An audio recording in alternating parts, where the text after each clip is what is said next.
तो दो प्रदेश खबर विशेष बहुत स्वागत है आपका। मैं हूं आपके साथ सचिन पाटिल। सरदार वल्लभ भाई पटेल की 150वीं जयंती पर केंद्रीय राज्य मंत्री तोखन साहू के नेतृत्व में तिफरा से यूनिटी मार्च निकाला गया, लेकिन एकता का संदेश देने निकले इस मार्च में खुद बीजेपी नेताओं की एकता ही बिखरी नजर आई। मार्च के दौरान पहली लाइन में चलने को लेकर विधायक सुशांत शुक्ला और राज्य महिला आयोग की पूर्व अध्यक्ष हर्षिता पांडे के बीच तीखी नोकझोंक हो गई। देखिए रिपोर्ट।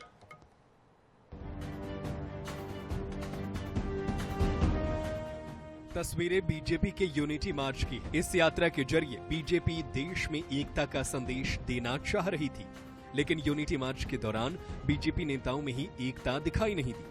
दरअसल बीजेपी तिफरा काली मंदिर से यूनिटी मार्च निकाल रही थी। मार्च की अगुवाई कर रहे केंद्रीय राज्य मंत्री तोखन साहू के साथ पहले कतार में पूर्व विधानसभा अध्यक्ष धर्मलाल कौशिक और छत्तीसगढ़ राज्य महिला आयोग की पूर्व अध्यक्ष हर्षिता पांडे थी। इस दौरान विधायक सुशांत शुक्ला और हर्षिता पांडे के बीच आगे चलने की होड़ मच गई। इसी बीच मंत्री साहू ने पीछे चल रहे सुशांत शुक्ला को झंडा थमाया और उन्हें आगे बुला लिया।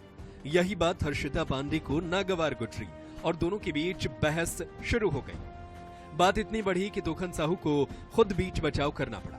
अब पूरी घटना का वीडियो सोशल मीडिया पर तेजी से वायरल हो रहा है। वहीं अब विधायक सुशांत शुक्ला का कहना है कि नोकझोंक जैसी कोई घटना नहीं हुई है। वहीं हर्षिता पांडे मीडिया के सवालों से बचती दिखाई दी। मौके पर बीच बचाव करने वाले मंत्री तोखन साहू ने भी सफाई दी कि भीड़ में थोड़ा बहुत बातें हो जाती हैं। सामान्य मैंने पुनः स्थापित कर रहा हूँ आपसे कि हौच पौच रैलियों में हो जाती है, थोड़ी बहुत धक्का मुक्की हो जाती है, थोड़ी बहुत उसके कारण आग्रह था कि अगल बगल थोड़ा दूर चलें, वो एक विषय था और ऐसी कोई विवाद की स्थिति नहीं। कहीं कोई विवाद नहीं हुआ है, सिर्फ भ्रामक बातें हैं। जब साथ साथ चलोगे तो थोड़ा आगे पीछे तो होते ही हैं लोग। इतनी बड़ी रैली थी तो चलने में थोड़ा सा इधर हौच पौच तो होता है, यही बात थी। कहीं कोई विवाद हुआ ही नहीं है भाई साहब। बहरहाल ये विवाद अचानक नहीं बल्कि पुराने राजनीतिक मतभेदों का नतीजा है। बताया जा रहा है कि विधानसभा चुनाव 2024 के दौरान टिकट बंटवारे को लेकर सुशांत शुक्ला और हर्षिता पांडे के बीच मनमुटाव शुरू हुआ था। तब हर्षिता पांडे ने तखतपुर और बिलतरा दोनों सीटों से टिकट मांगा था, लेकिन टिकट सुशांत शुक्ला को मिला था।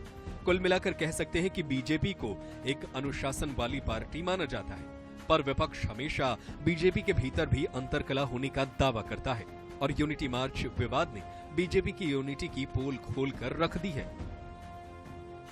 Pankaj Gupte, INH news, Bilaspur. सरदार वल्लभ भाई पटेल की 150वीं जयंती पर रायगढ़ जिले में यूनिटी मार्च का आयोजन किया गया। जिले के घरघोड़ा से तमनार तक 12 किलोमीटर की पदयात्रा की गई। पदयात्रा में प्रदेश के वित्त मंत्री OP चौधरी, सांसद राधेश्याम राठिया, राज्यसभा सांसद देवेंद्र प्रताप सिंह सहित बड़ी संख्या में स्थानीय लोगों ने हिस्सा लिया। यूनिटी मार्च के दौरान वित्त मंत्री सहित दूसरे लोगों ने हाथों में तिरंगा लेकर पदयात्रा की। वित्त मंत्री OP चौधरी ने बताया कि पटेल ने 562 रियासतों को एक झटके में विलय करवाकर सही मायने में अखंड भारत के निर्माण में महत्वपूर्ण भूमिका निभाई थी। लगभग 15 किलोमीटर की यूनिटी मार्च निकाली गई है। सरदार वल्लभ भाई पटेल जी जिन्होंने 562 देशी रियासतों का एक झटके में एकीकरण करके वास्तविक अर्थों में भारत के राष्ट्र निर्माण का काम, भारत को एकता और अखंडता के सूत्र में पिरोने का काम जिन्होंने किया था, उनकी यह वर्ष उनकी जयंती का 150वां वर्ष है। इसलिए आज यूनिटी मार्च पूरे देश की तरह नरेंद्र मोदी जी के आह्वान पर निकाली गई है। अलीराजपुर में जोबट के डाबडी में आयोजित आदिवासी अधिकार यात्रा में PCC चीफ जीतू पटवारी ने शिरकत की। इस दौरान नेता प्रतिपक्ष उमंग सिंघार भी मौजूद रहे। जीतू पटवारी ने प्रदेश सरकार पर हमला बोलते हुए कहा कि सरकार आदिवासियों की जमीन पूंजीपतियों को देना चाहती है, लेकिन कांग्रेस पार्टी आदिवासियों की 1 इंच जमीन का अधिग्रहण नहीं होने देगी, चाहे हमारी लाशें बिछ जाए। वहीं नेता प्रतिपक्ष उमंग सिंघार ने कहा कि सरकार के एक मंत्री का काला चिट्ठा कांग्रेस के पास है, जिसे वे जल्द ही प्रमाण के साथ जनता के सामने पेश करेंगे।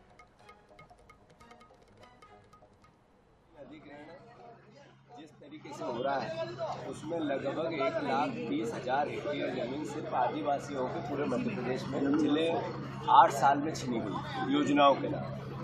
तो जो आदिवासी जल जंगल जमीन के अधिकार की लड़ाई लड़ता है, उसकी सबसे पहले जमीन छीनने का काम अगर कोई कर रहा है तो भारतीय जनता पार्टी। तो हम इसका विरोध करते हैं और जैसा कांग्रेस पार्टी ने निर्णय लिया है, 1 इंच जमीन इस सरकार को यहाँ अधिग्रहण नहीं करने देंगे, चाहे कुछ हो, लाशें बीत जाए हमारी। हम अधिग्रहण के खिलाफ हैं और कांग्रेस पार्टी अगर आपने जमीन अधिग्रहण कर रहे हैं तो भूमि अधिग्रहण अधिनियम के कानून को कोलैप्स क्यों किया आपने? प्रदेश में अराजकता का आरोप लगाते हुए कांग्रेस ने राज्य सरकार पर निशाना साधा। भिंड पहुंचे कांग्रेस के पूर्व नेता प्रतिपक्ष डॉक्टर गोविंद सिंह ने मीडिया के सवालों का जवाब देते हुए भाजपा सरकार और जिला प्रशासन को कटघरे में लिया। डॉक्टर गोविंद सिंह ने कहा कि जिले में अराजकता का माहौल है। लाहार दमोह में किसानों का हक छीनकर खाद की ब्लैकमेलिंग करने वालों पर कार्रवाई नहीं की गई।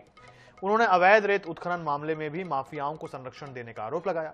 इसके साथ ही पूर्व नेता प्रतिपक्ष डॉक्टर गोविंद सिंह ने जिला प्रशासन को महीने भर का समय देते हुए कार्रवाई नहीं किए जाने पर जिला मुख्यालय में आंदोलन की चेतावनी दी।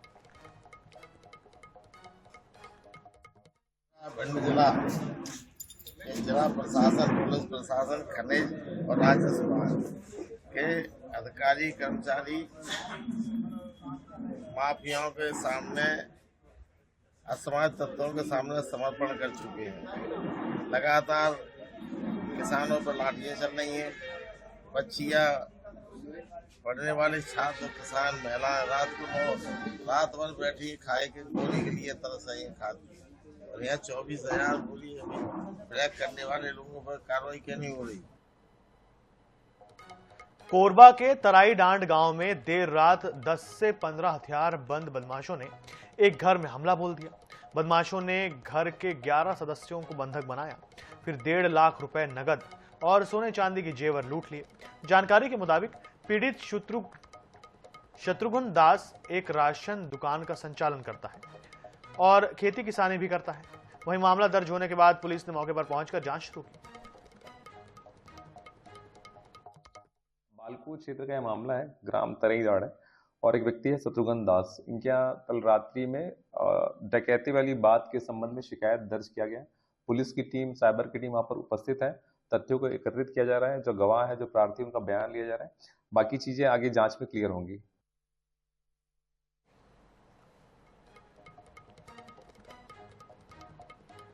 मुंबई से चलकर बनारस जा रही महानगरीय ट्रेन में असामाजिक तत्वों ने पाकिस्तान समर्थित नारे लिख दिए थे। ट्रेन जैसे ही जबलपुर पहुंची, उसकी छानबीन शुरू हो गई। आधे घंटे तलाशी के बाद जब कुछ भी संदिग्ध नजर नहीं आया तो ट्रेन को आगे की ओर रवाना किया गया। रेलवे प्रशासन का कहना है कि जांच के बाद ट्रेन में कोई आपत्तिजनक वस्तु नहीं मिला। ऐसे में ट्रेन को आगे रवाना किया गया।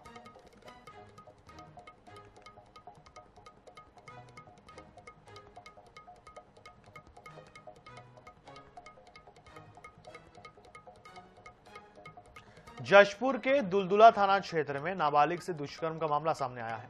जानकारी के मुताबिक बिहार के रहने वाले युवक ने पहले नाबालिग से सोशल मीडिया के जरिए दोस्ती की, फिर झांसे में लेकर वर्चुअली शादी की।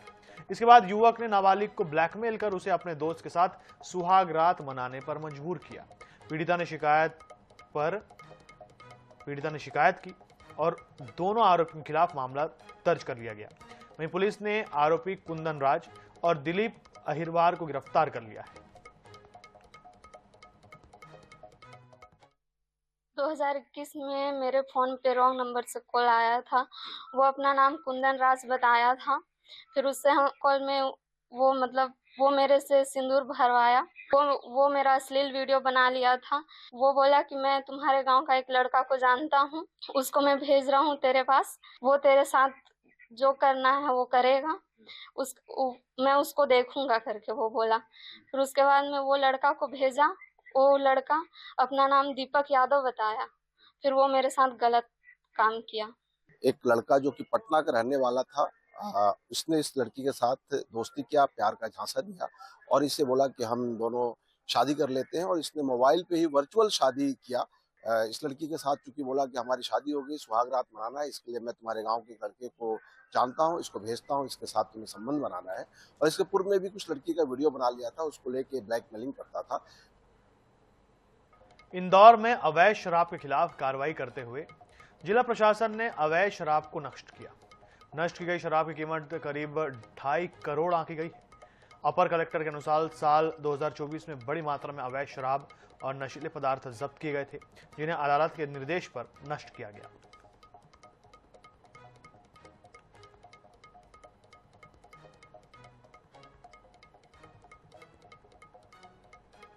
जबलपुर हाईकोर्ट में बंगाल के मुख्यमंत्री ममता बनर्जी के भतीजे और टीएमसी सांसद अभिषेक बनर्जी की अंतरिम अर्जी पर सुनवाई हुई।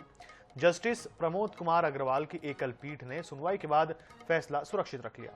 अभिषेक बनर्जी ने भोपाल की एमपी एमएलए कोर्ट द्वारा जारी गिरफ्तारी वारंट को चुनौती दी है। उन्होंने दलील दी कि वे सांसद हैं, फरार होने की संभावना नहीं है और मानहानि का मुकदमा अनुचित है, क्योंकि बयान को तोड़ मरोड़ कर पेश किया गया। बता दें कि 2021 में भाजपा नेता आकाश विजयवर्गीय ने अभिषेक बनर्जी के खिलाफ मानहानि का मामला दर्ज कराया था। एमपी एमएलए कोर्ट ने पेशी में अनुपस्थित रहने पर 11 और 26 अगस्त 2025 की तारीखों के लिए गिरफ्तारी वारंट जारी किया था।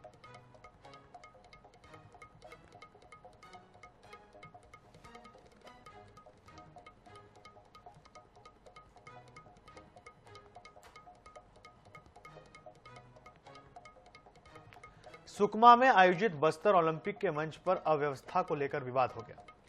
सुकमा जिला पंचायत उपाध्यक्ष महेश कुंजाम, कांग्रेस पार्षद और नेता प्रतिपक्ष आयशा हुसैन ने कार्यक्रम का बहिष्कार कर दिया। विवाद बढ़ने पर महेश कुंजाम समर्थकों के साथ सड़क पर बैठ गए। वहीं मामला बढ़ता देख पुलिस अधिकारियों ने मौके पर पहुंचकर समझाइश दी और हालात को सामान्य किया गया।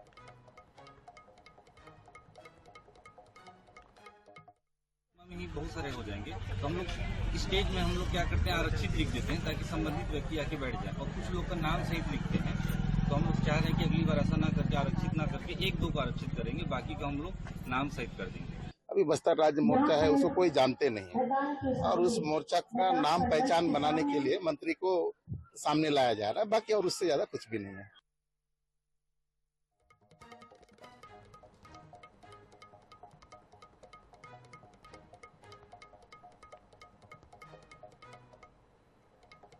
देश की आदिवासी अस्मिता और शौर्य गाथा को छत्तीसगढ़ में नई पहचान मिली है।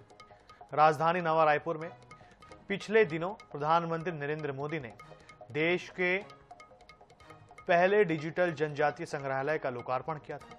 यह संग्रहालय न केवल इतिहास का आईना है, बल्कि तकनीक के जरिए जनजातीय संघर्षों को जीवंत करने की एक ऐतिहासिक पहल भी है। इस संग्रहालय की भव्यता देखते ही बनती है। संग्रहालय 16 थीमेटिक आर्ट गैलरी में विभाजित है, जहां स्वतंत्रता आंदोलन के दौरान हुए 16 प्रमुख आदिवासी विद्रोहियों की कहानियां ऑडियो विजुअल माध्यम से दिखाई गई हैं। यहां अनेक क्रांतियों की झलक भी देखने को मिल रही है।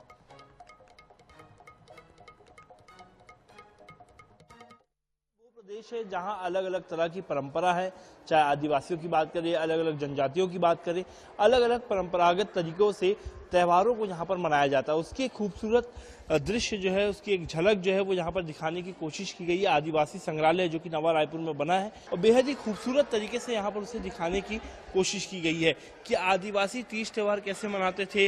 इसके अलावा जो भी एक अलग अलग त्यौहार होते थे आदिवासियों के द्वारा, वो कैसे करते थे, उसको जो है यहाँ पर दिखाने की कोशिश जो है वो की गई है।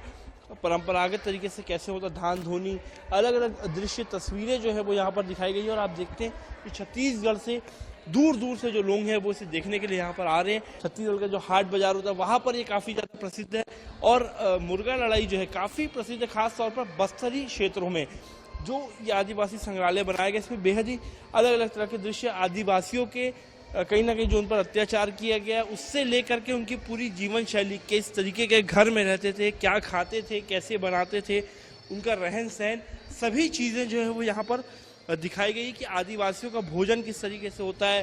छत्तीसगढ़ का इतिहास काफ़ी पुराना है, चाहे हम बात करें आदिवासियों की या उन्होंने जो संघर्ष किया है। आज से कई वर्षों पहले जब आदिवासी जंगलों में रहते थे तो उन पर भी अंग्रेज़ों ने कई सारे अत्याचार करे और आदिवासियों ने कई तरह के संघर्ष देखे, कई बुरा समय जो है वो उन्होंने देखा और इसी को राजधानी रायपुर के जो नवा रायपुर में यह म्यूजियम बनाया गया आदिवासी संग्रहालय। इस तरीके से अंग्रेज जब भारत में राज कर रहे थे तो छत्तीसगढ़ में भी जब अंग्रेज आए थे और छत्तीसगढ़ के जो आदिवासी उन्हें किस तरीके से प्रताड़ित किया गया, उन्हें किस तरीके से मारा गया, इन तमाम दृश्यों को जो है वो दिखाने की कोशिश की गई है। जहाँ पे आप देखेंगे अलग अलग चित्रकला दिखाई गई है, पीछे ग्राफिक्स दिखाए गए हैं कि किस प्रकार से उनके घरों में आग लगाई गई। स्वतंत्रता संग्राम सेनानी संग्रहालय जो बनाया गया है, ये अलग अलग जो दृश्य हैं, अलग अलग जो किस्से हुए हैं, किस प्रकार से जो आदिवासी हैं, गरीब आदिवासियों को परेशान किया गया, उन पर अत्याचार हुए,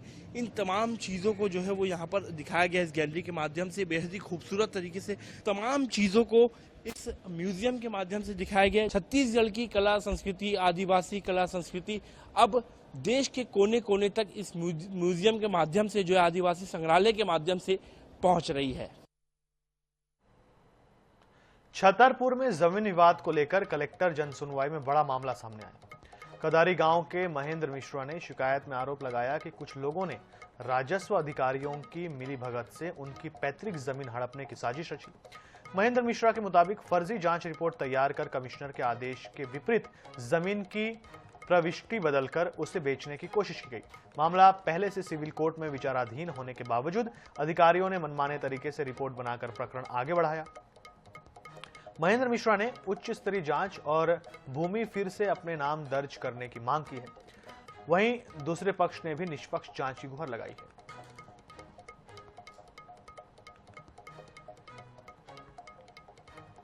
दिल्ली में हुए ब्लास्ट के बाद मध्य प्रदेश प्रशासन अलर्ट पर है। पुलिस मुख्यालय ने सभी जिलों के एसपी और पुलिस कमिश्नरों को सतर्क रहने के निर्देश दिए हैं। वहीं INS 24/7 से बातचीत करते हुए Madhya Pradesh IG law and order Anshuman Singh ने बताया कि हर संदिग्ध गतिविधि पर नजर रखी जा रही है और पुलिस 24 घंटे अलर्ट मोड पर है। दिल्ली ब्लास्ट के बाद मध्य प्रदेश में भी अलर्ट जारी किया गया है। मध्य प्रदेश पुलिस को यह हिदायत दी गई है कि 24/7 सिक्योरिटी को तैनात किया जाए और साथ ही साथ हर एक संवेदनशील इलाकों में नजर रखी जाए। हमारे साथ अंशुमान सिंह जी हैं, लॉ एंड ऑर्डर IG हैं, बातचीत करते हैं। सर, आप लोगों की तरफ से ऑर्डर जारी कर दिए गए हैं, पूरे मध्य प्रदेश में अलर्ट जारी है, किस तरीके से इस दौरान वर्किंग रहती है, क्या निर्देश पुलिस कर्मचारियों को, अधिकारियों को दिए गए हैं? घटना कोई भी रहती है उसके प्रतिक्रिया को लेकर, सुरक्षा व्यवस्थाओं को लेकर पुलिस में सामान्य तौर से अपेक्षित रहता है कि जो चेकिंग कर रहा है, लेकिन चूंकि दिल्ली की घटना है, इसके अलावा हमारे यहाँ भी अभी आने वाले समय में इज्तिमा का आयोजन होना है जिसमें कि बड़ी संख्या में लोगों का आना है। इसको लेते हुए घटना के संबंध में एक तो किसी भी प्रकार की प्रतिक्रिया या कुछ ऐसी है तो उसको समय रहते पुलिस की जानकारी में आ जाए और पुलिस उस पर जो भी न्यायोचित कार्रवाई है वो कानून सम्मत कार्रवाई उसके अंदर सुनिश्चित करें। साथ में चूंकि एक संवेदनशीलता बढ़ी हुई है घटना के बाद से, लगातार सुरक्षा एजेंसियां अपने अपने स्तर से जांच एकत्रित करने का और विवेचना का काम कर रही हैं। साफ तौर पर व्यवस्थाएं बढ़ाई जाती हैं और सुरक्षा के जो इंतजाम है उसको और बेहतर किया जाता है, क्योंकि दिल्ली में जो बम ब्लास्ट हुआ है उसके बाद से पूरे देश भर में ये देखा जा रहा है कि तमाम राज्यों ने अपने अपने राज्य में अलर्ट जारी किया हुआ है। वही स्थिति मध्य प्रदेश में भी है। अब पुलिस अधिकारियों, कर्मचारियों को पूरे मध्य प्रदेश में निर्देश दिए गए हैं कि 24/7 वो गश्त बढ़ाएं और जितनी भी सुरक्षा व्यवस्था है उसको पुख्ता किया जाए। भोपाल से INS न्यूज के लिए कैमरामैन हरि के साथ गौरव गुप्ता। इस बुलेटिन में फिलहाल इतना ही। देश दुनिया से जुड़े रहने के लिए देखते रहे INS 24/7। मुझे दीजिए इजाजत। नमस्कार।